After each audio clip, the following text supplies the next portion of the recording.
Assalamualaikum, saya selaku moderator dari kelompok 1 mata kuliah Kewarganegaraan dengan dosen pengampu Ibu Siti Hadijah Pulungan, SH MKN.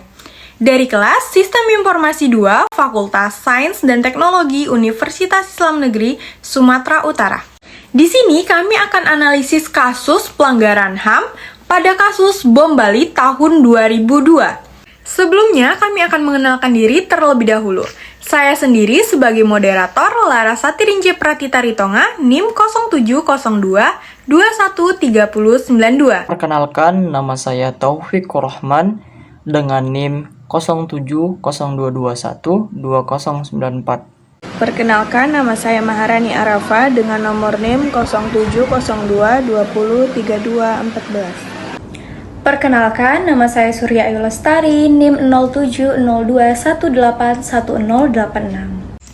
HAM, hak asasi manusia merupakan hak yang dianugerahkan oleh Tuhan Yang Maha Esa kepada setiap individu di bumi. Setiap orang wajib menjaga, melindungi haknya setiap orang. HAM juga diatur dalam Undang-Undang Nomor 39 Tahun 1999. Menjelaskan bahwa hak asasi manusia merupakan seperangkat haknya telah melekat pada setiap individu sebagai makhluk Tuhan Yang Maha Esa dan wajib dijunjung tinggi, dihormati, dan dilindungi oleh hukum, pemerintah, dan setiap orang.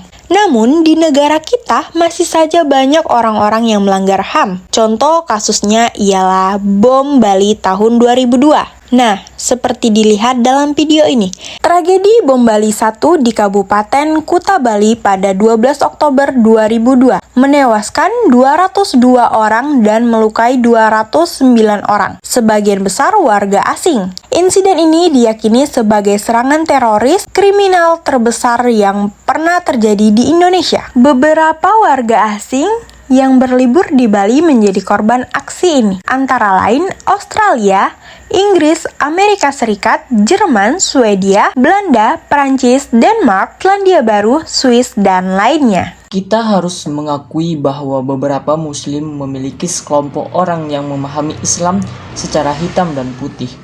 Pemahaman dan penerapan Islam yang demikian dapat berakibat fatal. Dengan kata lain, atas nama jihad yang membela agama dan mengakhiri penindasan, ia menghancurkan kehidupan manusia secara semrawut, seperti dengan melakukan serangan bom, termasuk terorisme dan bom bunuh diri. Dunia Barat menentang Islam di banyak negara. Sebenarnya, tujuan seperti itu sah dan sah. Jalan dan cara yang mereka tempuh karena jalan mereka pilih sebenarnya benar-benar mandiri dan berujungnya hilangnya nyawa manusia yang tidak mengerti apa yang mereka lakukan. Bahkan jika Al-Quran mengatakan bahwa membunuh satu nyawa sama dengan menghilangkan banyak nyawa. Kasus terorisme bom Bali 1 dan 2 adalah contoh dari banyak kasus jihad menyimpang oleh sekelompok Islam radikal karena kesalahpahaman ajaran Islam. Kejadian ini dilakukan oleh Ali Imran bersama pelaku bom bunuh diri lainnya, yakni Jimmy dan Iqbal. Ali Imran meledakkan bom genggam di depan konsulat AS, sedangkan Jimmy dan Iqbal membawa bom dengan mobil dan melakukan bom bunuh diri di Padi Club dan Klub Sari. Pencegahan dan pemberantasan terorisme di Indonesia bukan hanya masalah hukum dan penegakannya, tetapi juga masalah sosial, budaya, dan ekonomi yang terkait dengan ketahanan negara, sehingga kebijakan dan tindakan pencegahan dan pemberantasan juga harus bertujuan untuk menjaga keseimbangan masyarakat. Hak-hak orang yang menjadi korban pukulan, kami melindungi hak-hak korban, saksi dan tersangka atau terdakwa yang telah dirugikan secara langsung maupun tidak langsung. Ini adalah pembelaan diri yang tercakup dalam Undang-Undang 15 Tahun 2002 dan harus dibayar dengan keputusan pengadilan. Perlindungan hukum bagi korban terorisme yang patut menjadi perhatian adalah korban yang menjadi saksi dalam persidangan. Undang-Undang Nomor 13 Tahun 2006, Undang-Undang Nomor 31 Tahun 2014 tentang perlindungan saksi dan korban memuat hak-hak korban tindak pidana terorisme. Namun, tampaknya aturan penegakannya belum ada dan belum bisa ditegakkan.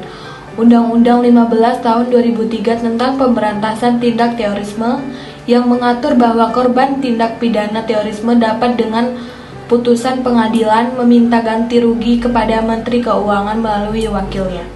Tindak pidana terorisme tersebut di atas terdapat dalam rumusan pasal 6 Undang-Undang Nomor 15 Tahun 2003 tentang pemberantasan tindak pidana terorisme yang dikualifikasikan sebagai delik material.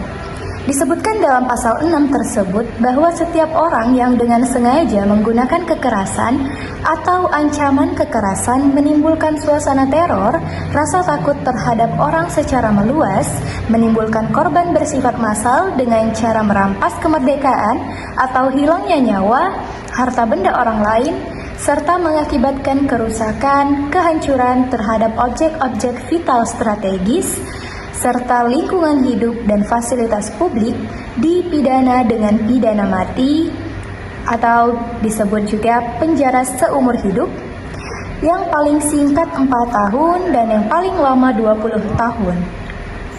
Baiklah, mungkin hanya itu saja yang dapat kami sampaikan. Kurang dan lebih kami mohon maaf. Saya sudahi. Wassalamualaikum warahmatullahi wabarakatuh.